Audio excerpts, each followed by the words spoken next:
You're listening to the Vacation Rental Key with T&T, the podcast for vacation rental managers by vacation rental managers. I'm Tim Cafferty, and I manage two companies, one in Virginia and one in North Carolina. And I'm one of the two T's. And I'm the other T, Tiffany Edwards, born and raised in the vacation rental business. I help manage our family businesses from Key West all the way to Kauai.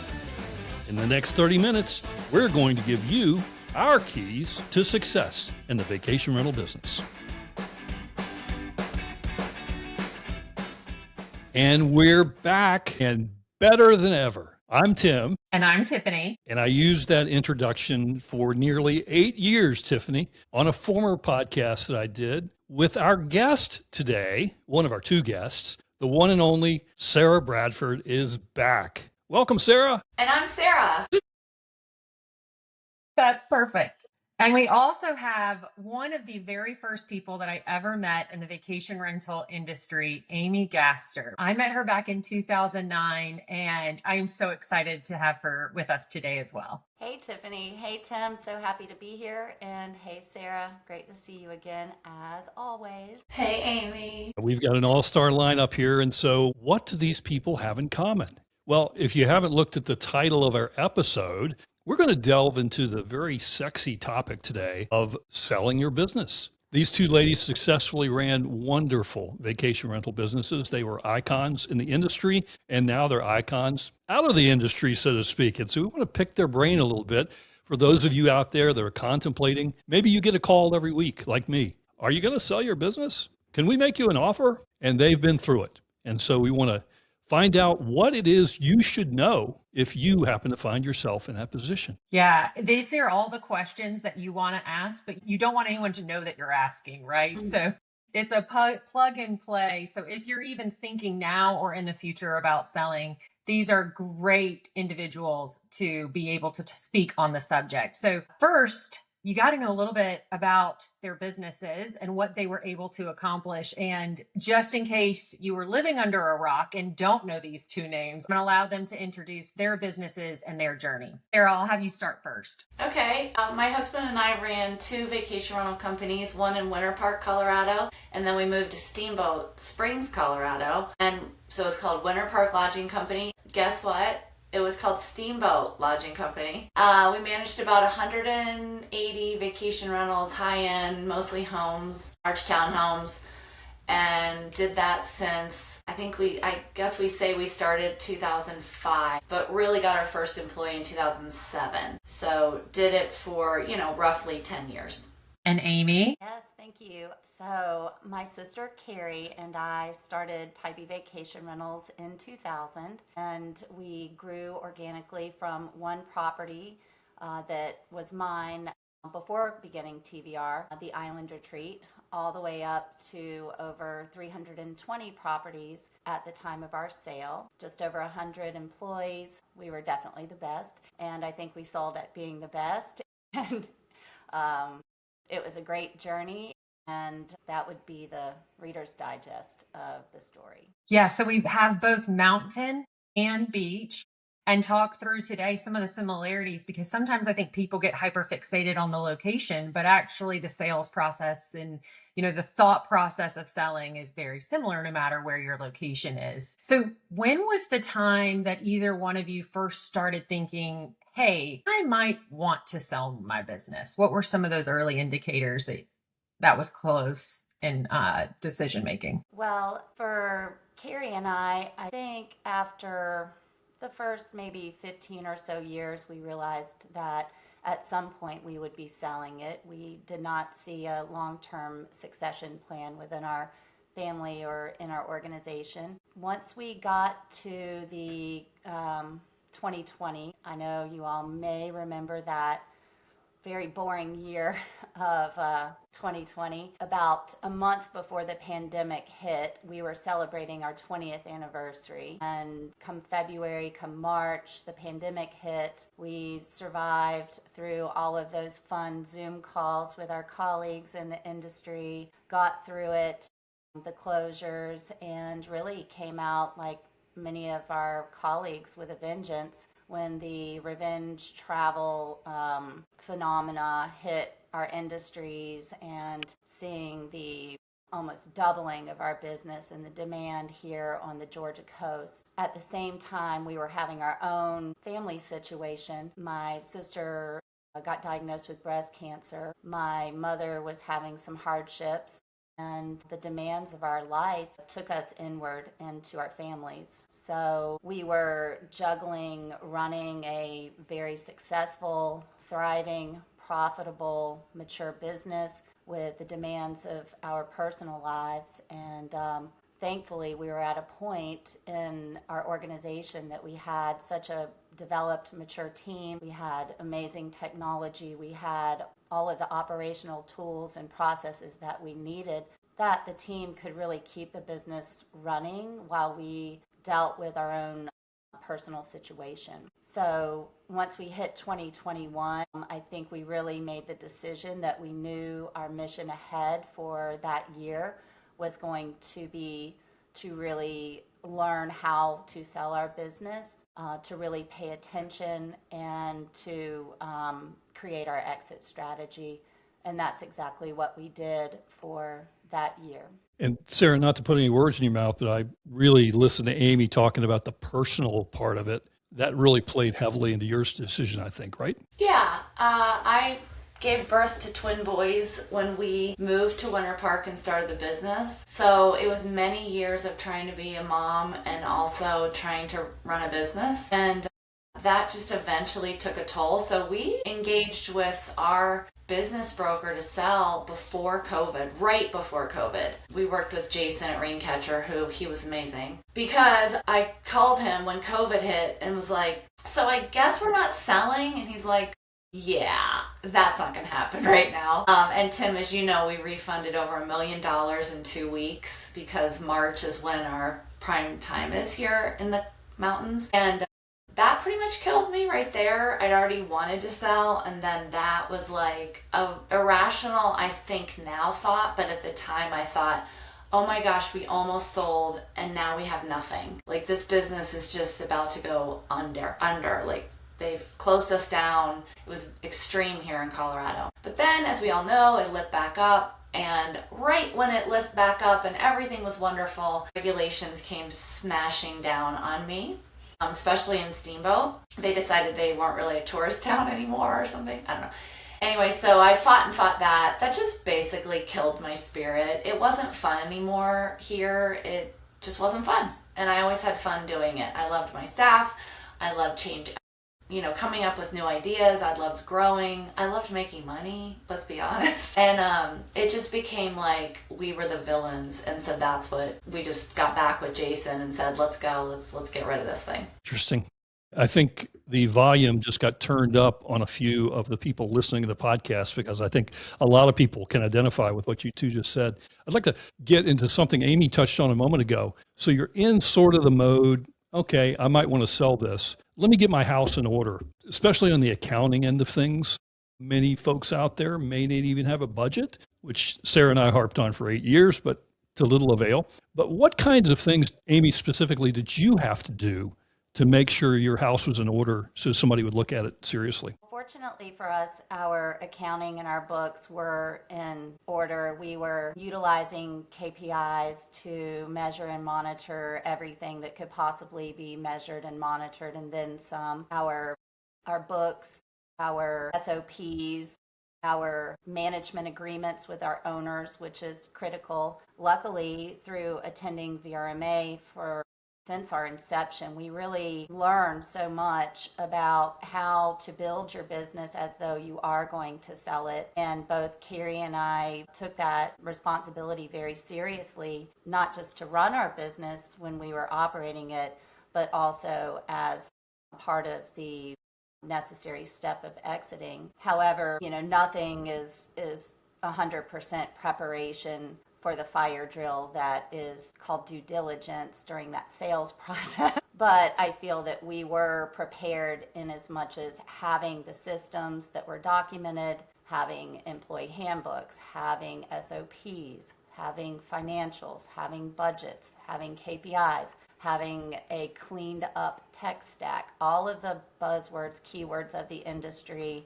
I spent, and Carrie spent, and our leadership team spent many years checking boxes to make our operation as perfect as it could be. And then we had to change for every storm that came. Yeah, and a lot of that I've noticed too, that people don't realize management agreements aren't signed, right?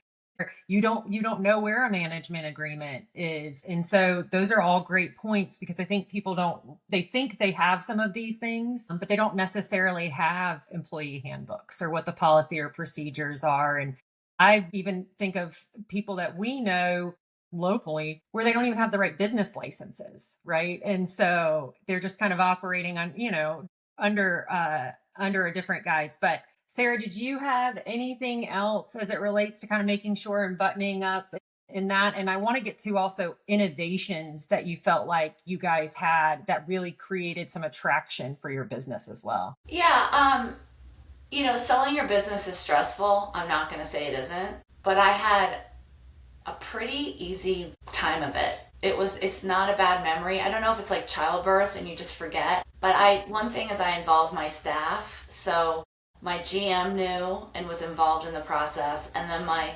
in-house accountant was involved, and I basically paid her a big bonus and said, you're going to have to work overtime and do all the financials.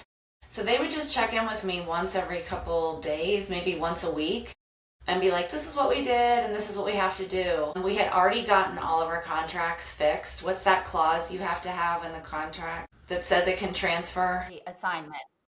Nice. Assignment. Yeah, the assignment clause. Ding, ding, ding. Oh my So God, we I had, remembered it. yeah, we had done all our contracts, which was really important. And basically what Jason did with us is said, let's go through all of your due diligence before we go to market. And that was the key. He basically hounded us for 3 months like we were selling with urgency, and we got everything in a data room. So when we went to sell, that's just stressful enough, picking the buyer and all of that, that the due diligence process was just like, we had most of it done. Does that make sense? So I would encourage you to actually do the diligence before you even go to market. My other piece of advice is to meet with a financial advisor, totally separate from the vacation rental industry, and not just your financial advisor that tells you like, I'm going to move some stock into this other thing. Not just that conversation, but a big conversation of, how old am I? This is what my life needs to look like. This is what I want to do the rest of my life. I have kids, we got college, we're going to have weddings, we're going to want to travel, blah, blah, blah, blah, blah. And be super honest about all the things you want to do. And then have that financial advisor run a detailed model that shows what you would have to net out in the sales process to live that life. Because I personally was not about to sell and have to still work. I was like, the only way I'm getting out of this is that I am scot-free and money's in the bank and we're happy with that, right? And so I don't think enough people do that. They're like, I think I can sell my business for $5 million. Well, what does $5 million mean to you? You know what? It's really $3 million after taxes. And then after you do this, that, and the other, like, can you live the life you want to live? And that is so crucial, because you get in this place where maybe 3 or 4 companies are bidding on you and they give you this number, and you just look at the number and think, 30 years ago, I would have thought that I was the richest person in the world with that number. But it's different when you have all these obligations and life has gotten expensive. So I really encourage everybody to do that. And then the last thing would be that before you go into the process, really spend time thinking, do I want a model where I exit right away, or am I comfortable staying? Do I want to own some of the new company, or do I want to piece out? And what would that really mean for me and my personality? And know that before you go in, because what can happen is you can be offered more money to stay, and it's really tempting in that moment. You're like, yeah, but what does that mean for you? Because I've talked to countless people that was not worth the extra money.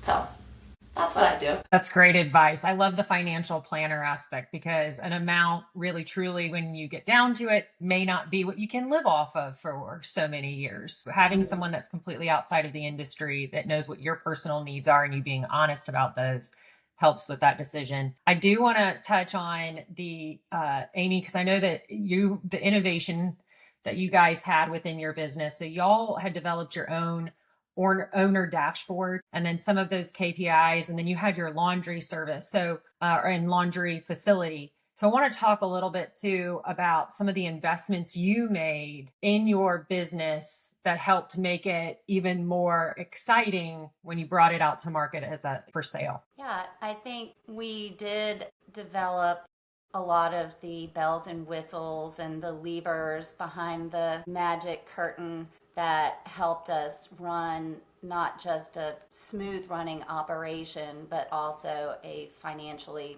successful business. But really, it goes back to who was doing all of that. And I think that the brain trust that we had within our team is what Carrie and I are most proud of, was really developing this dynamic leadership team who had the capabilities to pull it all together, to measure it, to monitor it, and Tim, as you like to say, to treasure it. We had a lot of eyes on the prize, and that is what I'm most proud of, and what Carrie's most proud of. It was our company mission, which was happy guests, happy owners, happy employees, and ultimately happy community, because like Sarah, we too were in a incredibly volatile regulatory environment on this little island of 3,000 residents, and it did make our lives at times very difficult and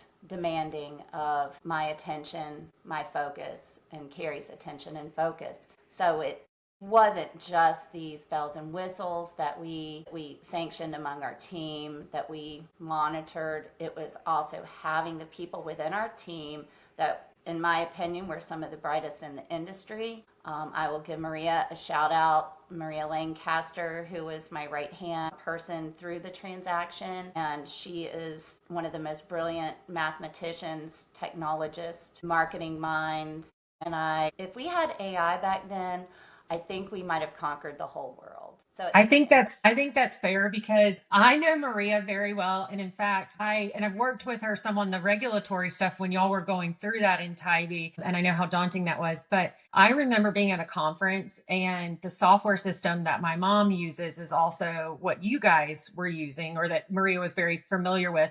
And my mom was like, I just need these reports. I just need these reports done. She said, oh, well, I can just build that. And she just turned around and built the entire report, coded everything. And so she's absolutely incredible. Yeah. So to me, yes, we had this amazing technology, but what was most important was the people behind the technology, and making sure that they were nurtured and appreciated and compensated. And so that was all part of what made TVR so special, so valuable. And ultimately, that is the package, part of the package. It's not just the unit count. I think so often they look at bottom line and EBITDA and unit count, and I'm like, dude, you're getting way more than that here. I want to just add on that, because I literally just wrote that down, Amy. And I don't know if you all may not know this. Amy and I went through the sales process at the exact same time,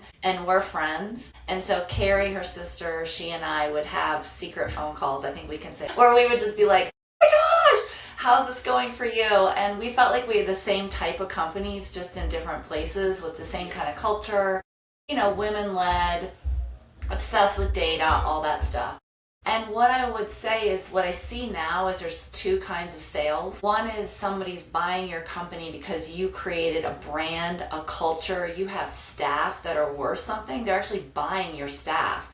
They're buying the whole SOP, the way that you run the business. That's much more valuable than selling units. And if you guys know me, I hate that word.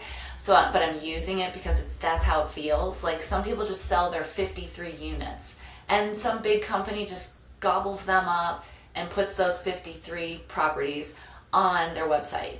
What Amy and I were doing is a long-term play of building a company that can withstand the winds, right? Like, it can stand on its own. It doesn't have to be gobbled up. Would you agree? Absolutely. Sarah, I want to pick up on that as well, because obviously you had great culture. You had multiple offers and you talked about your twin sons. You had two companies. It's almost like you had twin companies. You wanted to make sure you had a good custodian of your work to whomever you sold it to as well, correct? Yes, and I feel like we did pick the right one. But I was so nervous about that. And now looking back, I think I was a little over nervous about what people would say. I do want to say that. Like, I was just so concerned what the community would say, what the homeowners would say, what the employees would do. But yes, we got down to 3 offers and we had to kind of look at all of them. They were basically equal. I think I can say that now. It's just we were going to own part of the next company. You know, the company was buying us, we owned part of it. So we would go into the future years sort of stressing about that. And I think they wanted me to be a part of it. And then the one we went with inevitably was one that was smaller. And also they said very nicely, the second we're done here and you sign the paper and we move the money, you don't come back to the office. And I was like, that one. And funny enough, we sold to Allen Rowe, which was at the time Sunset Management, and became Continuum. And it just sold the whole thing. All the company, I think they ended up with 7 or 8 companies, and it just sold to Away Day. And if you had told me that, it's almost been 4 years, Amy, since we sold, right? And if you told me 4 years ago they're going to sell to this big company, Away Day, I would have been like all worked up. I mean, I literally heard the rumor that they were selling and thought, okay, whatever, I don't care. It's like, I'm past that because I realized that I was not the only thing that mattered at that company. Like, the company has lived on and the spirit has lived on. It might not be the same. It's maybe not as, I don't know, who knows? It might not be as goofy and fun, right? Amy, they might not wear as much pink, I don't know, at your company, but it's what it is. Once you give up control and you sell to him, that's it. You can't control it anymore. So yeah, we were happy with who we chose, and we spent quite a bit of time. They each came out, each potential buyer came to Winter Park or Steamboat and spent a day with us for us to get a feel for them. And what's so funny is I thought, I'm ready to sell to them. Like, okay, I'm ready to tell them all the things. And Jason was like, no, they're selling to you. And that was a shift in mindset that I wasn't ready for. And Yeah, you well, signed the agreement. yeah. And I was going to say, we're so busy selling ourselves constantly. It's weird to be courted, right? You're selling yourself to owners, you're selling yourself to guests, you're selling yourself within your community, especially if there's regulatory issues going on. So settle down and feel, I can be courted. I have built something really great. I do deserve some praise here. That's definitely a different mind shift. I know you just touched a little bit on kind of that identity switch, but both of you so integrated within your community, been there for so long, obviously been there so long because you were able to have a name, Tybee Vacation Rentals, that is synonymous for the area. What does that feel like? Because I think a lot of people think, where's my identity then if I'm not going in every day and I've built this? Talk to me a little bit, Amy, about how that kind of shift changes and how to mentally prepare yourself for that. I think that was the part that my soul was most ready for. Also in 2021, Sarah and I'm going to bust her. We both turned 50. So that, I think, was part of the transition as well, of this is what life looks like. This is really stressful.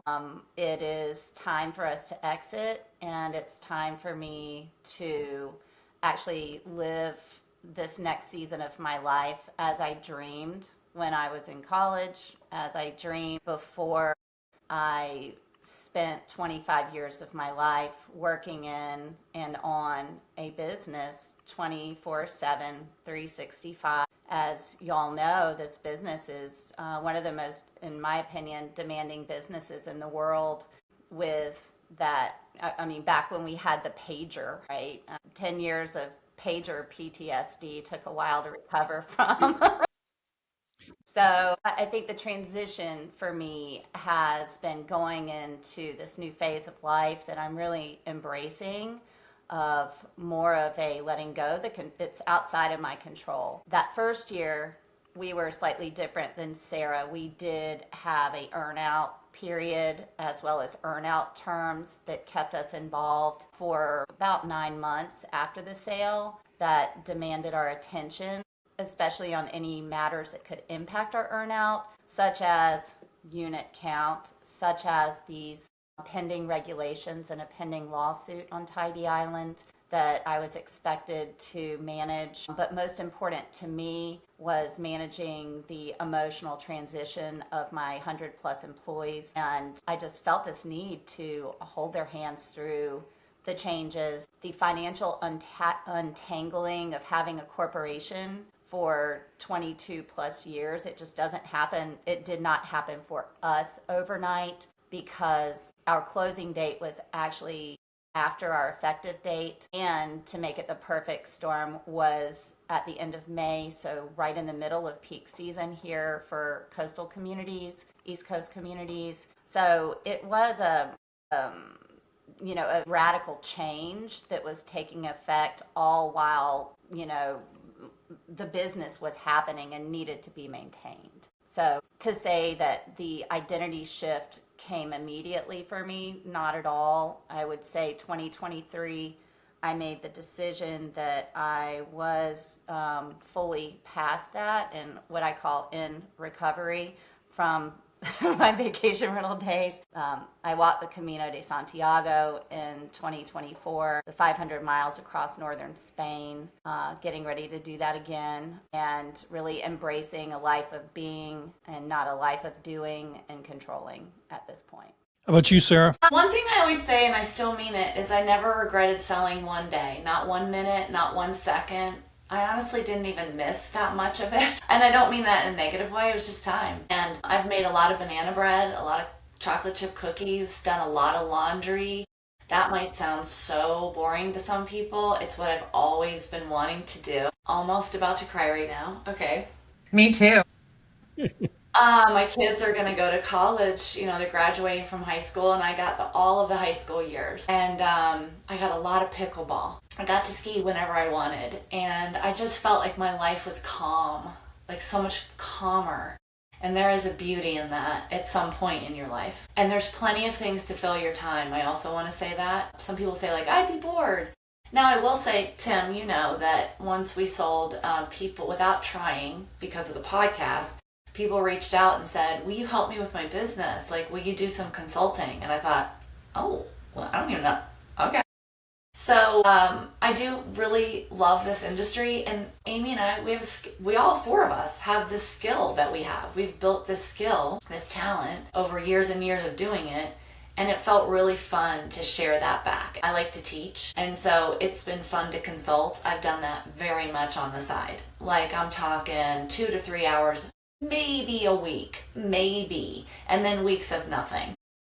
But just watching companies, going back to basically my former self 7-8 years ago, and working with those men and women of owners of companies to help them solve problems a little faster than I solve problems, maybe to help them to the exit process, has filled my bucket of keeping my mind going in that way. Does that make sense? I mean, they pay me, and that's nice extra clothing money. But it's not needed. So that's kind of how I filled that, and how I transitioned, I guess, into being retired, although that word is still so strange to me. Yeah. So it's been fine. Well, few things. Number one, you look fabulous. So the consulting money's doing well. Thank Number you. two, I don't recall receiving any chocolate chip cookies or banana bread. They don't go well in the mail. Okay. But we are running out of time, and I'd like to wrap it up with looking out there, those people who may be considering this, who are taking notes. If somebody's wanting to sell maybe the next 1 to 3 years, what should they be doing now, Sarah? Well, I never thought about selling. I didn't even know that was a possibility until, like Amy said, before 2020, kind of oh gosh, I guess we can do this. It became a thing. So I would say you run your business as best as you can to own it forever. That statement is true. But knowing that you might sell, really, you got to have a budget. If you don't have a budget, as Tim and I like to say, stop right now, pause, create one. And then manage that budget and look at every single item of cost and revenue and how can you improve it. I'm not saying get cheap. I'm saying make sure you are squeezing every little bit of profit out, because every bit of profit, every dollar is apparently now worth $6, $7, or $8.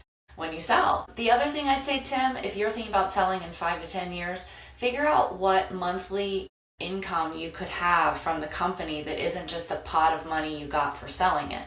Amy and I both built our own laundry. So we owned our office, our laundry, and another office in Steamboat. Every month we live basically on the rent that the company that bought us now pays us for that. That was super key to do. And I know real estate's expensive right now, but owning your own property and then being able to have a lease that when you sell, the company takes on that lease to pay you is a lot better than jumping into your money pile, right? If you're younger, if you're not 70 years old. So that's what I'd say. And I'd say get your staff. Oh, this is the other huge one. When we sold, they said, Sarah, you have to be available for 3 months. It was the summer. Okay, so our summer isn't as busy as Amy's. They said, you have to be available for 3 months for questions. And I was like, okay, I'm ready. Oh, they're going to have so much stuff.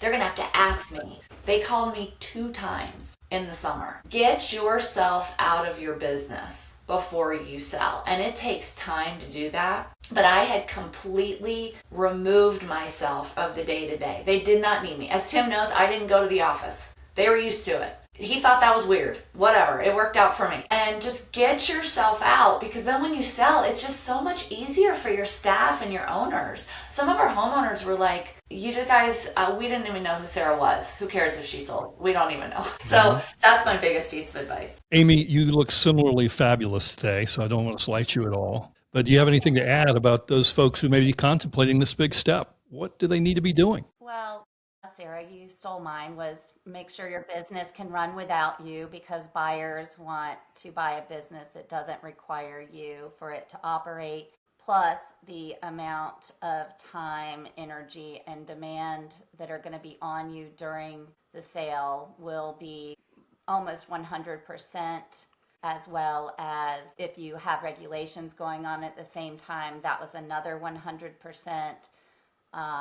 There's a lot of demands that happen, not counting running a thriving business. So having that team, as well as the metrics that you can keep an eye on, measure what's happening, because certainly I wanted to make sure that I would not be losing any value of my business during the sale, and that we were achieving our sales goals, our rental goals, that our unit count would not be diminishing. So having one eye here, one eye there, one eye here, a lot of balls up in the air. So yes, having the business running where you are not taking owner or guest calls for matters that don't really need to involve you on a day-to-day basis is critical. And then, like we said earlier, I think if I had a time machine and I could go back, I would go through the fire drill of the due diligence and have that put together, but that just wasn't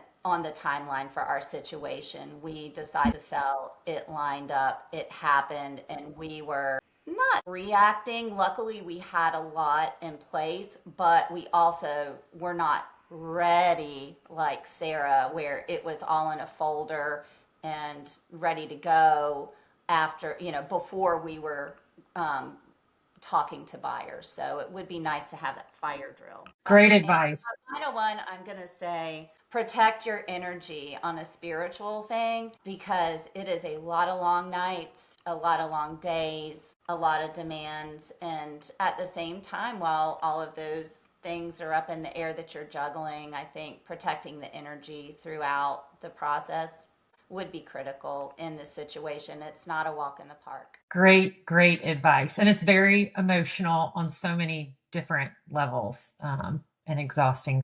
I can't thank you both enough for joining us today. Sarah, thank you for returning so graciously back to your throne. We have loved having you. And Amy, I can't thank you enough for being on. I know I said this, I met her back in 2009, but the first night I met my husband, I met Amy.